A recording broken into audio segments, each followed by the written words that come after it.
Bom, agora esperar nos próximos dias essa atualização. Dependendo do que acontecer, eu vou gravar e fazer essa adição aqui no episódio. Mas antes de ir para os meus comentários finais, eu quero trazer um relato que eu fiquei perplexo. Quando essa história viralizou nas redes sociais, considerando que da imprensa apenas a Fox News quis cobrir, passar na televisão o que houve, uma professora, Laurie Kelly, que parece ser uma educadora aposentada, teceu comentários profundos no Twitter. Ela disse assim: eu observaria de onde esses menininhos, os garotos, estavam vindo. Talvez suas famílias biológicas fossem piores em abuso íntimo, emocional, espiritual e psicológico. Os meninos poderiam ter se saído melhor com relacionamentos íntimos amorosos. O problema principal é que quando eles crescem, querem romance. Eu fiquei assim, estarrecido em como essa mulher teve a coragem de proferir esses comentários. Nós estamos falando de uma educadora que provavelmente trabalhou a vida toda cercada por menores. Então, ou a experiência dela foi muito negativa e ela tem uma visão desastrosa sobre menores, o que seria uma generalização gigantesca, ou eu fico me perguntando o que ela praticou enquanto tinha poder sobre menores. É impressionante que quando as pessoas querem defender crimes tão bárbaros como esses, elas vêm literalmente da lama para atribuir culpa aonde não há culpa. E o que mais me dói pensar é que os meninos precisam de uma ajuda tão grande, tão significativa. Na verdade, eu só consigo imaginar uma equipe multidisciplinar para conseguir dar a esses garotos o que eles precisam, em níveis psicológicos e emocionais. Os danos aqui são severos, completamente incontáveis.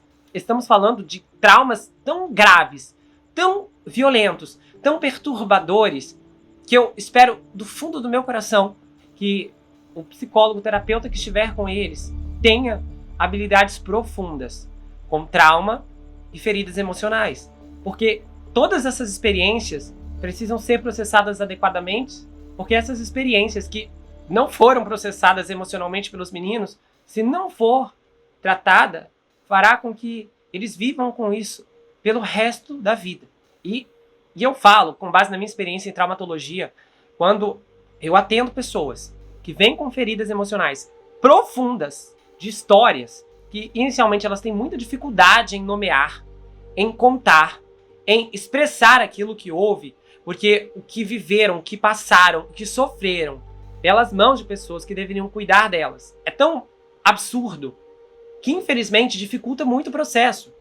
E eu fico sempre impressionado com a capacidade e a criatividade do ser humano em dar prosseguimento na sua maldade desenfreada. As histórias que eu ouço me deixam sempre perplexos, no sentido de que sempre eu encontro alguma coisa que supera o fato anterior que eu já tinha escutado antes e que me deixou chocado. Às vezes eu ouço pessoas que chegam mesmo em cacos, totalmente destruídas, porque emocionalmente elas não conseguem mais conter aquela dor que está com elas desde que os eventos aconteceram. E muitas vezes a pessoa se vê em uma encruzilhada porque para ressignificar, para reprocessar essas experiências, o indivíduo precisa começar a falar. A cura começa através da fala. A fala não é a cura como um todo, não representa todo o processo, mas é o começo dele. E muitas vezes, quando as pessoas começam a nomear, nominar, expressar essa linha narrativa, a pessoa pode até entrar em colapso, ela começa a reviver tudo aquilo, as respostas físicas, as emocionais são descontroladas, e então a pessoa recua, porque a intensidade da narração é muito forte. Só que o problema é que o guardar essas lembranças, essas histórias, é uma cadeia. Então o indivíduo se vê em uma posição muito delicada, porque ele só pode sair se falar, e muitas pessoas ficam presas nessa etapa. E esse é um processo que você tem que ter uma habilidade gigantesca para entender o que está acontecendo e conseguir conduzir, aumentando o nível de consciência, de entendimento e de percepção do indivíduo sobre essa própria história, que muitas vezes fica travada em crenças muito determinantes. Nós estamos falando aqui de crenças nucleares, crenças centrais que o indivíduo se responsabiliza. Ele acredita que o que aconteceu foi culpa dele, ele pediu por aquilo. Gente, eu tô falando de uma coisa de eventos como esse, que atingem pessoas que tinham 4, 5, 3 anos de idade, e a pessoa, não, é culpa minha, eu pedi por isso. Gente, eu já ouvi isso. E a pessoa se agarrou a essa falsa verdade de uma forma tão enrijecida, que na verdade esse foi o único meio que ela encontrou para conseguir sobreviver. Porque lidar com essa realidade de que ela era culpada era muito melhor do que lidar com uma realidade que simplesmente alguém quis fazer isso porque era prazeroso. E as pessoas vão se escondendo embaixo de uma série de camadas de mentiras que elas mesmas criam para suportar essas feridas. E as pessoas pensam que o tempo, ele cura as feridas, o que é um grande engano. Porque a dor que não é tratada, e pode ter acontecido há 20, 15 anos atrás, ela está aqui dentro e as emoções, a intensidade e os efeitos de todos esses acontecimentos pulsam como se aquilo tudo tivesse acabado de acontecer. No cérebro não há essa linha temporal que nós conhecemos aqui, 2015, 16, 18, 2022, não. Então, se você tem alguma experiência que não foi tratada, mas passou muito tempo, eu sinto em dizer, essa experiência ainda está aí dentro. E o que as pessoas não sabem, porque elas não conseguem medir muitas vezes, e até mesmo sequer perceber, é que os efeitos psicológicos do trauma orientam a percepção do indivíduo, guiam suas escolhas, se manifestam em suas reações e influenciam seus comportamentos. E muitas vezes o indivíduo tem uma série de crenças autoderrotistas, interpretações autoderrotistas, porque ele precisou atribuir algum significado quando aquela tragédia estava ocorrendo com ele. E muitas vezes o significado que as pessoas atribuem é um significado distorcido, que na verdade é um modelo de adaptação que o indivíduo desenvolve para conseguir passar por aquele momento vivo.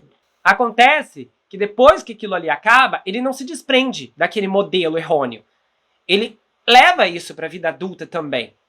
E essas experiências muitas vezes ficam encobertas e há uma compulsão à repetição. A pessoa revive o trauma de diversas maneiras, de formas diferentes, através de mecanismos, às vezes até distintos, outras vezes semelhantes. E cada vez que um evento como aquele acontece, mesmo que não seja igual ao do passado, mas acaba transmitindo a mesma mensagem, e às vezes uma mensagem de desvalor, desamor, e uma retroflexão, que é quando o indivíduo direciona toda a raiva relacionada ao outro, a si mesmo, descontando em si mesmo, porque ele não consegue expressar isso de outra forma, faz com que muitas pessoas se tornem suas próprias agressoras. Nunca esqueço, uma vez eu atendi uma paciente que passou por experiências tenebrosas na infância. E toda sessão, todo encontro que tínhamos, ela fazia piadas horríveis sobre si mesma, ela se chamava de idiota, de burra, de várias coisas. E um dia eu falei pra ela, naquela sessão eu tinha feito uma contagem de quantas vezes ela tinha se autodepreciado, e eu disse, olha, você tem feito mais mal a si mesma do que todas as pessoas que já te feriram no passado. Ela ficou chocada, ela ficou perplexa. Todos os outros agressores da vida dela já tinham ido embora, mas o pior agressor e o agressor mais forte ainda estava ali. Ela internalizou todas aquelas experiências, todas aquelas vozes, e quando ela já não tinha mais aquelas pessoas para continuar ferindo-a, então ela, inconscientemente, decidiu que precisava dar continuidade a esse segmento. E aí ela não tinha paz, porque ela se feria todos os dias, se descredibilizando, se ofendendo e se maltratando. E no processo de recuperação do trauma, isso é uma das ferramentas mais urgentes que eu acabo tendo que estabelecer com a pessoa, que ela precisa cuidar de si mesma e que ela precisa ser gentil consigo mesma. Às vezes eu tenho que falar com a pessoa, olha, dá uma chance para si mesmo. Lembro de uma situação, uma vez, uma sessão que eu falei, olha, por favor, eu não vou continuar ouvindo você se maltratar. Tive que interromper a pessoa, pedir para parar. Eu falei, não vou continuar aqui ouvindo uma pessoa tão incrível sendo humilhada. E as pessoas ficam em choque. Muitas vezes, já peguei casos em que a pessoa estava experienciando pela primeira vez alguém que estava dizendo que ela não teve culpa e que ela não tinha que aguentar aquilo que ela viveu. E é muito interessante, porque às vezes as pessoas acabam tendo mais forças para se atacarem do que para conseguir resolver as lacerações que foram provocadas ao longo de sua história. Às vezes você que está aqui me assistindo agora passou por uma experiência muito semelhante à desses garotos. Pode ter sido uma vez ou mais, e você se sente mal consigo mesma, consigo mesmo, com seu corpo. Você sente nojo, raiva, fica repetindo na sua cabeça que você deveria ter feito alguma coisa, ter lutado mais, ter impedido, não ter ido naquele lugar. Mas eu quero que você saiba que essas experiências que você sentiu, que você viveu, não precisam ser definitivas. Não existe esquecimento, amnésia. Eu sempre brinco com os meus pacientes quando a gente começa a lidar com essas questões. Eu falo, olha, eu não trabalho com Alzheimer, eu não vou promover um Alzheimer. Você não vai esquecer, mas você não vai mais lembrar na constância que isso vem. E quando lembrar, não vai sentir mais dor, porque a dor pode ser completamente removida. E no final das contas, abrir mão da dor pode ser uma das coisas mais difíceis que algumas pessoas vão fazer em toda a sua vida.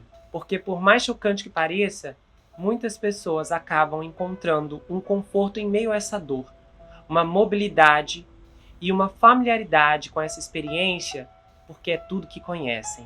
E tudo que elas veem no mundo é através dessas lentes. Mas quando essas escamas são removidas, essas experiências são ressignificadas, as distorções são reajustadas e o cuidado é estabelecido, o que o sobrevivente, antes vítima, passa a experimentar é uma vida nova.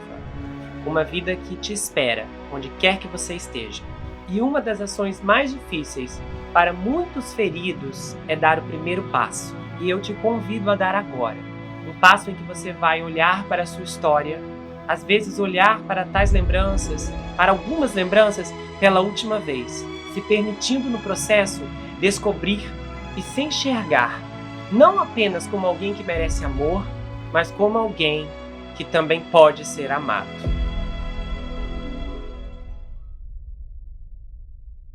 Se você gostou desse vídeo, inscreva-se no canal, ativa o sininho, compartilha, dá o seu like, comenta aqui embaixo, espero que você tenha gostado. Aproveite e conheça as outras atrações do canal, tá? Tem vários episódios bombásticos.